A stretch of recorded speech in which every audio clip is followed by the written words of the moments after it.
అదే RTV app వార్తల్ని క్షణాల్లో చదివే అవకాశం ఉంటుంది. ఒక న్యూస్ పేపర్, ఒక టెలివిజన్ ఛానల్ మీ చేతుల్లో ఎప్పుడూ ఉంటాయి. అందరికీ నమస్కారం.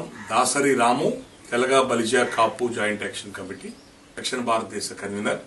రేపు రాబోయే ఎన్నికల్లో జనసేన పార్టీ మద్దతుగా వెస్ట్ గోదావరి జిల్లాకు వచ్చాం. మన ఉంగుటూరు నియోజకవర్గం జనసేన పార్టీ తరఫున ధర్మరాజు గారికి ఇచ్చారు.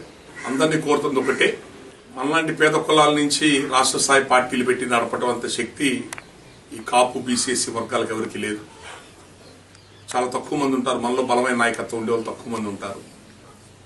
ఆయన పవన్ కళ్యాణ్ గారు బలమైన ప్రయత్నం చేస్తూ పార్టీ పెట్టి డబ్బులు ఉన్నా లేకపోయినా, ఓడిపోయినా గెలిచినా ప్రజలకు మంచి చేసుకుంటూ తిరుగుతున్నారు. ఆయన ప్రభుత్వ వ్యతిరేక ఓట్లు చేయకూడదు. ప్రస్తుతం ఉన్న పరిపాలన సరిగ్గా లేదు.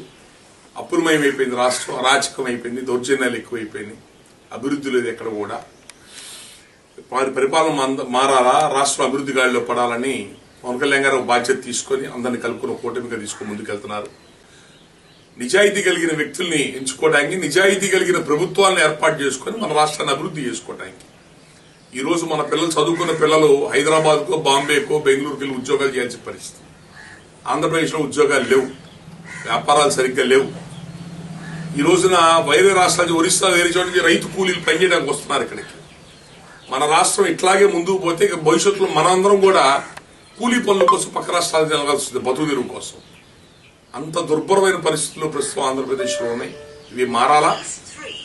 విభజన జరిగిన రాష్ట్రంలో మన ఎక్కడ ఆదాయ వనరులు లేవు, ఉన్న రాజధాని కూడా పాడైపోయింది. కేంద్ర ప్రభుత్వం సహకారం లేదు, ఒక్కరోజు ప్రభుత్వాన్ని నడపలేము. ప్రభుత్వం జీతాలు ఇవ్వడానికి కూడా డబ్బులు లేవు. అందుకని బీజేపీ పార్టీని కలుపుకొని ముందుకెళ్తున్నాం. కేంద్రంలో బీజేపీ వస్తుంది అధికారంలోకి. ప్రభుత్వాలు ఏర్పడిన తర్వాత మళ్ళీ కేంద్ర సహకారం తీసుకుని మనం రాష్ట్రాన్ని మళ్ళీ గాడిలో పెట్టుకునే ప్రయత్నం జరుగుతుంది. ప్రజారాజ్యం పార్టీలో అత్యంత బలమైన ప్రయత్నం జరిగింది. 70-80 లక్షల ఓట్లు వచ్చినాయి, 18 మంది ఎమ్మెల్యేలు వచ్చారు. 50 ఎమ్మెల్యేలు 500-1000 ఓట్లు, 2000 ఓట్లతో ఓడిపోయారు. అది బలమైన వ్యవస్థ. అది ఆ రోజునే పద్మనాభం గారు కాంగ్రెస్ పార్టీలో నిలబడి పిఠాపురంలో వంగా గీత గారి చేతిలో ఓడిపోయారు. ప్రజారాజ్యం వ్యతిరేకం ప్రచారం చేశారు.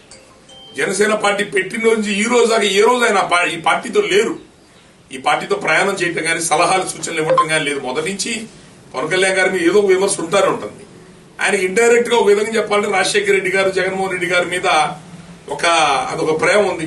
మరి అది ఎందుకు ప్రేమ ఉందో తెలియదు కానీ వాళ్ళతో సాఫ్ట్ కార్నర్ గా ఉండటం మొదటి నుంచి ఉన్న వాతావరణం ఉంది. రాష్ట్ర స్థాయిలో జగన్మోహన్ రెడ్డి మీద ఉన్న వ్యతిరేకత భారతదేశంలో ఏ రాష్ట్రంలో, ఏ రాష్ట్ర ప్రభుత్వం మీద కూడా లేదు.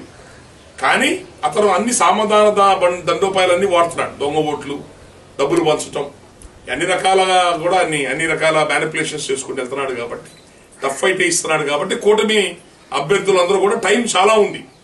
ఈ 10-15 రోజుల్ని రాష్ట్రం 5 ఏళ్లలో ఏం పాడైపోయింది, ఏం అన్యాయం అయింది, ఏం నష్టపోయింది, భవిష్యత్తు ఇట్లాగే కంటిన్యూ అయితే ఎన్ని లక్షల కోట్ల అప్పుల్లోకి వెళ్ళిపోతాం, ఏమైపోతాం మన రాష్ట్రం అని చెప్పని ప్రజలకు అర్థమయ్యేటట్టు జాగ్రత్త చెప్పుకోగలిగితే కూటమి 100% గెలవడానికి ఛాన్స్ ఉంది. ఇప్పటికి కూడా ప్రతి నియోజకవర్గంలో తెలియకుండానే, కనబడకుండానే 10,000 ఓట్లు, దొంగ ఓట్లు ఉంటాయి వైఎస్ఆర్సీపీ పార్టీ వాళ్ళే. ఇంకా వీళ్ళు సరిగ్గా చూసుకున్నారో లేదో తెలియదు కానీ ఖచ్చితంగా ఉంటాయి. అట్లాగే ఒక అభ్యర్థి ఉంటే ఇక్కడ ధర్మరాజు గారి పేరు, 3 ధర్మరాజుల పేరు నామినేషన్లు ఇచ్చారు.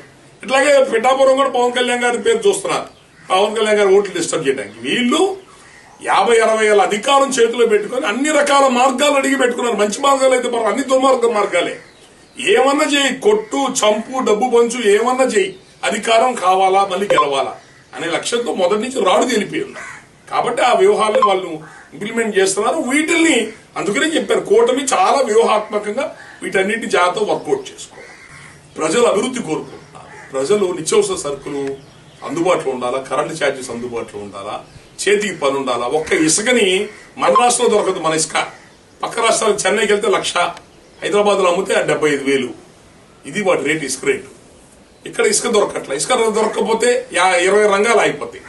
బేల్దారి మేస్త్రుల నుంచి పొదలు పెట్టి కార్పెంటర్లు, మార్బుల్ చేసేవాడు, ఎలక్ట్రీషియన్లు, 20 రంగాలు అయిపోతాయి. ఇక సారాయి తీసుకోండి, ఇప్పుడు తాగే సారాయితో చచ్చిపోతున్నారు మనుషులు. అది ఈ బ్రాండ్లు భారతదేశంలో ఏ రాష్ట్రంలో అమ్మరో. ఈ కంపెనీలు, ఈ రేట్లు కానీ, ఈ చీప్ లిక్కర్లు కానివ్వండి, ఇవన్నీ కూడా ప్రజలు చాలా విసిగి వేసారిపోయి ఉన్నారు. ప్రభుత్వం మీద వ్యతిరేకత ఉన్నారు. ఆ వ్యతిరేకత రేపు కూటమికి అండగా ఉండబోతుంది. మరిన్ని వీడియోస్ కోసం ఛానల్ ని సబ్స్క్రైబ్ చేయండి. లేటెస్ట్ అప్డేట్స్ కోసం వాట్సాప్ ఛానల్ ని ఫాలో చేయండి. అండ్ లింక్ డిస్క్రిప్షన్ లో ఉంది.